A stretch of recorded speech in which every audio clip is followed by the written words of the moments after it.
Bismillahirrahmanirrahim. Assalamualaikum warahmatullahi wabarakatuh.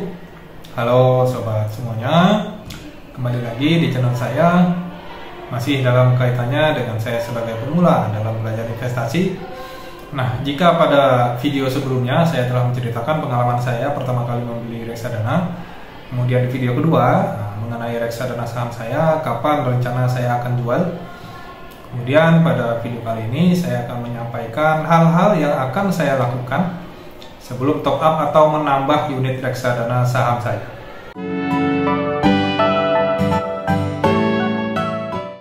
Nah, berbeda dengan yang lain, jika dicari di YouTube maka banyak sekali tutorial beli reksadana, entah itu reksadana pasar uang, reksadana obligasi, reksadana saham maupun reksadana campuran.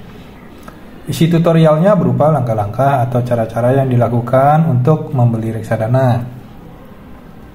Nah, menurut saya setelah beli unitnya, kan spektrum kemungkinan yang akan dilakukan oleh user kan akan beragam. Ada yang setelah beli unit dibiarkan hingga NAV unitnya naik berkali-kali lipat. Ada juga yang nambah unit reksadana secara recicil, begitu ya, misalkan setiap seminggu sekali, 1 bulan sekali, dan lain sebagainya. Nah, bagi saya secara pribadi, jika mau top up, ada minimal 2 hal yang akan saya lakukan sebelum saya menambah unit atau top up reksadana saham saya. Yang pertama, sebelum beli reksadana saham, saya mengetahui terlebih dahulu saham-saham apa yang ada di reksadana saham tersebut. Untuk hal ini dapat dilihat di fund fact sheet dari reksadana sahamnya ya. Kemudian list saham ini saya buat menjadi watchlist di aplikasi pemantau harga saham, bisa di Stockbit, di Yahoo Finance, dan lain sebagainya. Nah, kalau di sini saya menggunakan Stockbit. Sebelum top up, saya pantau dulu pergerakan harga sahamnya, karena nantinya pergerakan harga saham-saham ini akan berimplikasi pada naik turunnya NAV reksadana saham dan selanjutnya berpengaruh pada unit yang akan kita beli. Kebetulan hari ini tanggal 17 April 2025, harga saham-saham yang ada di reksadana saham Growsy KHT kelas O lagi pada turun. Jadi saya langsung top up.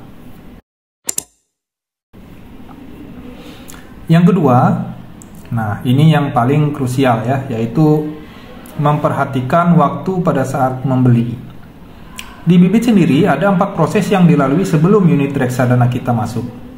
4 proses tersebut yaitu pada saat kita klik tombol top up itu ya, kemudian bayar, akan dilakukan verifikasi pembayaran. Jika terverifikasi maka pembayaran berhasil. Kemudian verifikasi manajer investasi dan pembelian reksadana berhasil. Pada contoh ini saya membagikan saat saya top up reksadana saham saya. Saya cek dulu di aplikasi Stockbit pergerakan harga sahamnya yang masuk dalam kelolaan Growsy KHT kelas O. Dan kebetulan pada tanggal 16 April 2025 harga sahamnya dari pukul 9 pagi hingga pukul 12 siang itu mengalami penurunan. Jadi saya beli pada pukul 12.14 waktu Indonesia Tengah atau pada pukul 11.14 waktu Indonesia Barat. Kemudian karena saya bayarnya melalui RDN, jadi pembayaran langsung berhasil biasanya. Artinya 2 proses telah dilakukan, tinggal 2 proses lagi.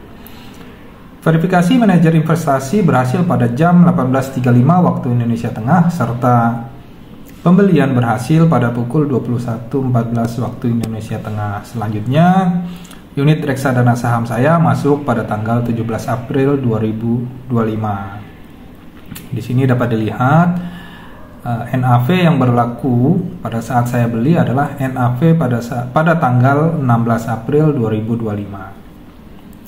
Beda halnya kalau kita beli di atas pukul 12 waktu Indonesia Barat ya. Melalui RDN mungkin 2 proses di hari yang sama.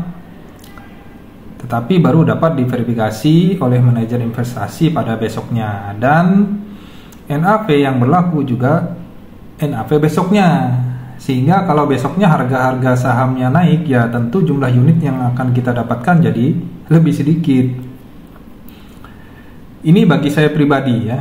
Bagi saya pribadi, waktu yang paling tepat untuk top up reksadana saham itu adalah pada pukul 12 hingga pukul 12.30 waktu Indonesia Barat, atau kalau di Wita menjadi pukul 13 hingga pukul 13.30.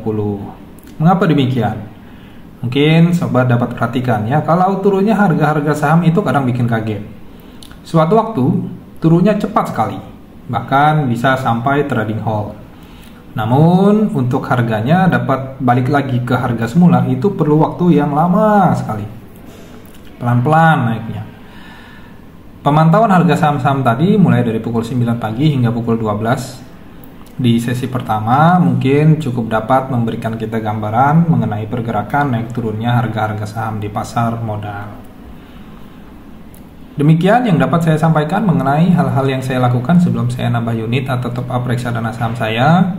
Semoga video sharing saya ini dapat membantu sobat semua merencanakan dalam berinvestasi. Jika sobat ada saran lainnya mengenai reksadana saham, mohon dapat menuliskannya di kolom komentar di bawah. Mohon klik subscribe, tetap semangat. Sampai jumpa pada video berikutnya. Wassalamualaikum warahmatullahi wabarakatuh.